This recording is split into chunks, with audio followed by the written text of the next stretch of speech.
Cinema என்னாவில் இப்போ நான் share பண்ண போகிற விஷயம் நிச்சயமாக உங்களுக்கு அதிர்ச்சியாக இருக்கலாம். என்ன அதிர்ச்சியாக இருக்கலாமா? எவ்வளோ பெரிய விஷயம் இருந்தாலும் நாங்களாம் அதிர்ச்சி ஆக மாட்டோம், போய்கிட்டே இருப்போம் அப்படின்னு சொன்னீங்கன்னா அப்படி தாங்க இருக்கணும். லைஃப்பில் எல்லாத்தையும் கூலாக எடுத்துக்கணுங்க. எதுக்குங்க நாம் அதிர்ச்சி ஆகணும்? நம்மளுடைய வளர்ச்சியை பார்த்து தான் சுற்றி இருக்கவங்க அதிர்ச்சி ஆகணும். என்ன நான் சொல்கிறது? சரி, விஷயத்துக்குள்ளே போகலாம்.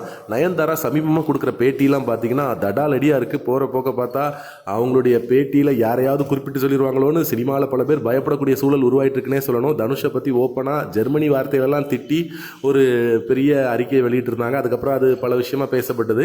இப்போ அடுத்ததாக அவங்க வந்து இணையதளத்தில் பிரபலமாக இருக்கக்கூடிய வலைப்பேச்சுன்னு சொல்லப்படக்கூடிய சினிமா செய்திகளை வழங்கக்கூடிய 3 நண்பர்கள் இணைந்து பேசிகிட்டு இருக்கக்கூடிய யூடியூப் சேனலை பார்த்து நீங்கள் என்னை பற்றி தப்பாக பேசியே சம்பாரிச்சிட்டு இருக்கீங்க, என்னை பற்றி தவறாக பேசலைன்னா உங்களுக்கு வருமானமே வராது, என்னால் தான் நீங்கள் சாப்பிட்டுட்டு இருக்கீங்க, சந்தோஷம் அப்படிங்கிற மாதிரி அவங்கள வஞ்ச புகழ்ச்சி அணியில் பேசி ஒரு அறிக்கையோ வீடியோ காணொலியோ பேசியிருக்கிறதா இப்போ நிறைய இணையதளங்களில் செய்தி வெளியாகிட்டு இருக்கு. இந்த மாதிரி கிசுகிசுக்களாக ஒரு நடிகையோ ஒரு நடிகரோ ஒரு பிரபலத்தை பற்றி தங்களுக்கு நேரடியாக தெரியாத விஷயங்களை இல்லாதது பொல்லாததெல்லாம் சேர்த்து வச்சு பேசக்கூடிய பல யூடியூப் சேனல்களுக்கு இது ஒரு எச்சரிக்கையாக இருக்கும்னு நினைக்கிறேன். ஏன்னா என்ன தான் வந்து இதன் மூலமாக அவங்களுக்கு ஒரு ஃபெமிலியாரிட்டி கிடைச்சாலும் இந்த மாதிரி தவறான செய்திகளை பரப்புறதன் மூலமாக சினிமா பிரபலங்கள் பலரும் அந்த சேனலை பற்றி ஒரு தவறான அபிப்பிராயங்களை வெளியிடும் போது அவங்க ரசிகர்கள் மத்தியில் அது ஒரு பாதிப்பு ஏற்படுத்த வாய்ப்பு இருக்குது. அதனால் முடிஞ்ச வரைக்கும் நல்ல விஷயங்களை சத்தமாக சொல்லுங்கள். கிசுகிசுகளுங்கிற பேரில் உங்களுக்கு தெரியாத தவறான விஷயங்களை இப்படி பரப்பாதீங்க.